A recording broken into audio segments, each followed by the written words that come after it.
నమస్తే అండి. నేను మీ భవానీ కుస్మాని. ఈరోజు ఒక చిన్న రెసిపీ చూపిస్తానండి. Egg fried rice. ఈ ఎగ్ ఫ్రైడ్ రైస్‌కి 2 స్పూన్స్ ఘీ, 1 స్పూన్ ఆయిల్ వేసి బాండెట్‌లో ఒక హాఫ్ స్పూను జీరా, ఉల్లికాడలుంటే ఉల్లికాడలు కూడా కట్ చేసి ఏసుకొని, ఆర్గానిక్ గుడ్లు 4 తీసుకొని అందులో అర స్పూను వెనిగర్ ఏసుకొని కొట్టేసేసి అందులో ఏసేసి కలిపేసుకొని, ఒకసారి బియ్యం ఉడికించి పెట్టుకున్నానండి. అందులో కలిపేసేసుకొని, ఆ తర్వాత గ్రీన్ చిల్లీస్ ఒక 4 కట్ చేసి పెట్టుకొని అవి కూడా వేసి కలిపేసుకొని, టేస్ట్‌కి తగినంత సాల్టు, గరం మసాలా పౌడరు ఒక హాఫ్ స్పూను వేసి కలిపేసుకోవడమేనండి.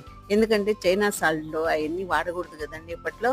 అందుకని గరం మసాలా పౌడర్ కాస్త టేస్ట్ కోసం వేసుకుందాము. తర్వాత ఫైనల్‌గా కొత్తిమీర ఏసుకొని దించేసుకోవడమే అండి. ఈజీ అండి. 2 మినిట్స్‌లో అయిపోద్ది. నూడిల్స్ లాగే ఇది కూడా అయిపోద్ది. అన్నం వండి పెట్టేసుకుంటే అయిపోద్దండి. ఇది లంచ్ బాక్స్‌లకి అప్పటికప్పుడు కర్రీస్ లేనప్పుడు చేసుకోవడానికి చాలా బావుంటది.